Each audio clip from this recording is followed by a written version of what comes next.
All right, welcome back. I'm going to start with you, Femi. Femi Chacha. Being that you relate with a lot of teenagers, you talk to a lot of teenagers, young adults like her, and looking at everything, obviously we know that both the air hostess and she have their own faults and blame. But what would you say about all this now that she has come out to speak on the matter? Well, I think I miss growing up in the 80s and 90s where our Igbo brothers would have released a movie and with you would have seen captions like probably Ibom saga, hostess versus. You will see a lot of movies. It comes out almost every market. Yes, and you say, grab your copy now, and you will just because back then it's difficult to catch up with news. We had to wait till maybe 4 or 4:30 before. You remember, bros now. So some of us use some of those their stories to actually catch up with incidents. But you can remember the Bakassi boys. Quite a lot of movies that almost every week they were releasing depending on what's happening. So I miss those good old days. Honestly, I'm so sure that someone would have, and I know somebody doing skits will still do something. I look forward to watching some. Well, that's on the lighter note. Sincerely, I have a serious problem with teenagers and super teens. Teenagers 13 to 19, super teens 19 to like 23. You see, the challenge is strict parents have children that wants to give a lot of laxities to their own children because of how strict their parents were. And then most of us that have children right now, who are children are in super teens or teens, have strict parents. And because of our strict parenting, we're a little bit calmer with our children, and it's betting quite a lot of things that are actually beyond our control. I'm in the education sector, and I lecture in a university, and I've had reasons to correct a child. And when the dad comes to when the parents are brought in, you hear things like, "Oh, is it true you did this? There's no UK for you for holiday. You're going to the village," and you're like, "Sir," and he said, "That's all he has to say." And I've seen children commit suicide because of as small as no UK, or probably their allowances being confiscated, when we actually went through hell. They'll flog you. We went through just your parents even using their eyes to even talk to you. You know what you are expecting when you get home. I remember my mom was the lion of the tribe of our family growing up. If visitor comes and visitor gives you money, I say collect it. That collect it means don't collect it. But today, tell a child, "Mom, should I drop it?" Say, "Drop it on my head." They will almost likely drop it on your head, because we're losing that Africanism. Back to this saga. In all fairness, from the way she was speaking, it's obvious that she has done that video more than twice or thrice to be able to post this psychologically. I did a little bit of psychology, and she posted the best part that portrayed how she can get empathy and sympathy from. Have you seen women, young ladies trying to cry and recording themselves, and everything is rehearsed, and all of a sudden the tears are dropping, and they pause and clean the eyes and start again, and all of a sudden the tears just start to flow again. How do you rehearse tears? It's funny, but the truth is that's what happens. So I've learned while dealing with teenagers and super teens to always remove the emotions and ask factual questions. Now they hate you when you're asking factual questions because they know you want to separate emotions. I have girls, I have sons too. And when if you're not careful, they want to bring you and your wife's head together by trying to interpret. And some of the mistakes our parents made, I made it clear to them that my role in this house is not beating people, and I'm not the ATM. So if you offend your mom, she will beat you. If you offend me, I will beat you. So back then, when you come back and that is just bringing cane, because it was so separated. So they want to use emotions to bring you. Can you imagine?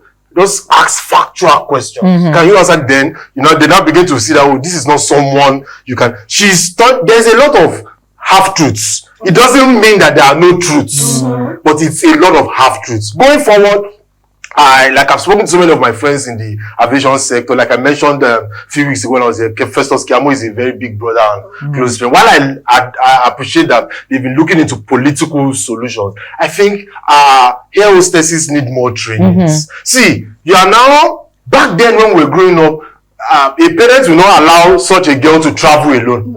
But a lot of things are happening because you can now monitor via, you can, there's something they call on, that you can send location or something. I can track my child's location via, so I don't need to follow my child almost everywhere, unlike back then that adults has to. So they will expect more tantrums. I was on it. And you know the funniest thing, they don't do all these things on foreign trips. So.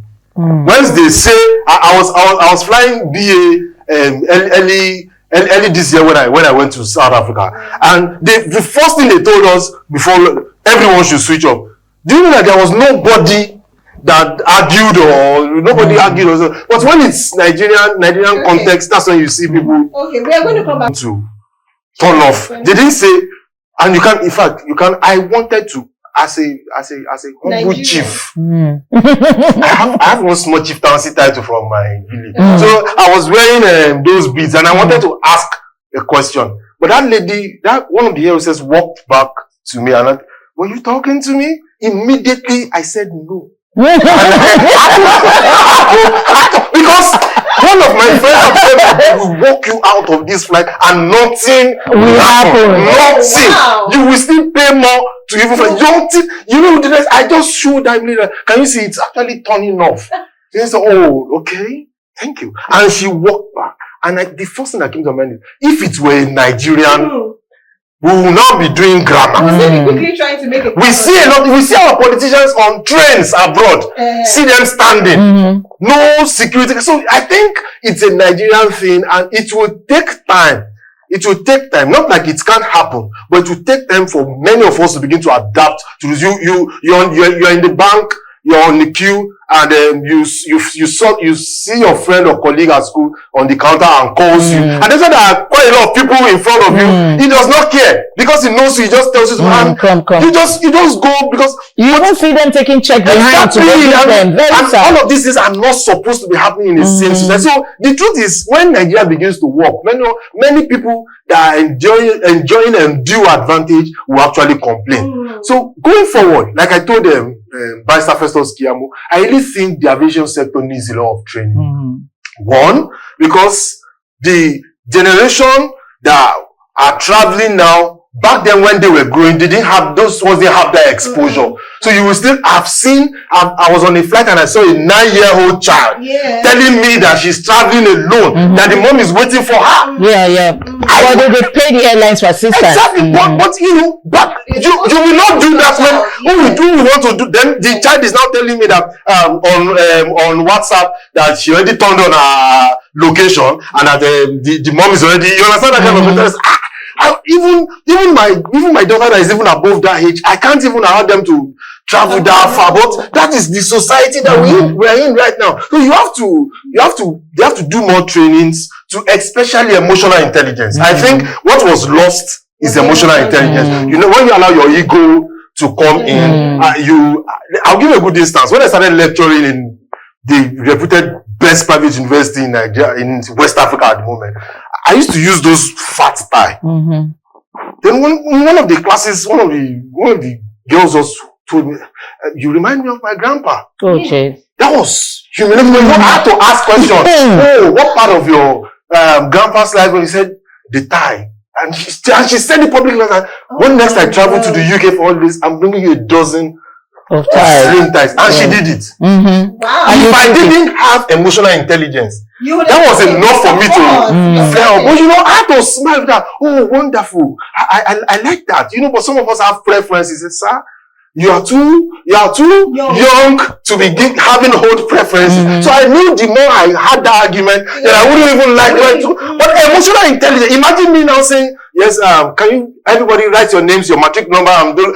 Our professors would have done something like that. Submit HOC, please, the names and matric number of this road, send it to me. But I don't mean that. But the funniest thing, every time that girl travels, there's really, when the parents came, she was not doing it to to discredit me. Yeah. It is how she was brought up. I don't know if you understand. So emotion. She has at least that girl's family have bought me close to like 5 suits as I speak to you. As they don't have, the father will even go, so said your favorite lecturer. What's your suit size?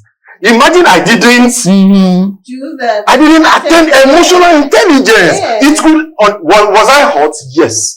I was seriously hot. But the truth is, I got back home, I had to ask my girls, do I look like a girl? I said I would have loved to see the time.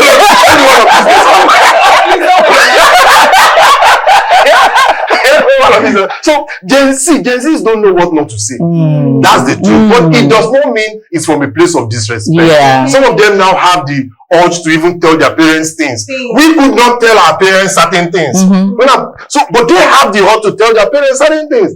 One of my daughters told me she wants to change her school. Will I ever try to say that to my parents? I can't. Okay, all right. Thank you very much for that analysis. That was great and so in depth. So, I want to hear from Mercy. What's your take about all of this, and especially from the angle that Femi Chacha brought the talk on? Okay. In as much as I totally agree that the attitude was unbecoming of somebody in the society, but I still believe that our own part of the story was totally missing in all of the videos that made it around.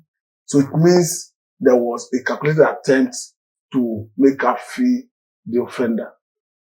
And in as much as the authorities have come out to say they are addressing it the way they have addressed it, but I think what is important in the society is when issues happen, it's good the government follow it to logical conclusion. Because you have a way of deterring people for doing the wrong thing at the long run. Because if at the end of the day, there is an investigation and it reveals that the authorities, those who put out the videos, doctored it, and maybe removed the part where they could have been blamed, and left only the part where perhaps the lady reportedly committed infractions. Then those who did that should have gone in for it. But generally speaking, I think, just like he said, there's every need for training and retraining of the personnel in the aviation industry for better efficiency, since it is the world is already a global village. Because what transpired was already in the whole global community. And if you are not addressing it here, you are making the nation a subject of mockery. So the earlier we address it, the better. The better. Okay, all right. Well, that being said, we have a message here. This one says that. This one says, "Laugh out loud. The truth is, the training of this generation is very different and strange." Another one says, "Good afternoon, crew. For the release of Farm 1 and Comfort Emanson." Paul is disrupting the message. Well, hold on. Okay, let me just pick this call first. Dropped again. Now, hold on. Okay, this one says, for the release of Emanson. For the release of Emanson and Kwam 1, and making them ambassador, it's just eye service to cover up the damage they have done to the country by making us a world's laughing stock. The president set a bad precedent as usual. Now, what will we tell our children? Ambassador for bad acts, like Agbero barging in front of a bus or Keke Marua for Kwam 1, his act was a terrorist act. In the same country, he will be arrested or shot on sight. But your government released him because of 2027 election campaign to sing for APC psychopaths. Agbero's ignorant men for election. For comfort, she needs to sue the Ibom airpeace in billions for obstruction and disgracing her. Let her discuss with her lawyers. It's a shame the ones of us is really blessing her. Truly, there was a country. Well, about suing Ibom Air, she has already said it that whatever she wants to do, she's going to discuss with her lawyer, and that will be out when she is ready. Well, that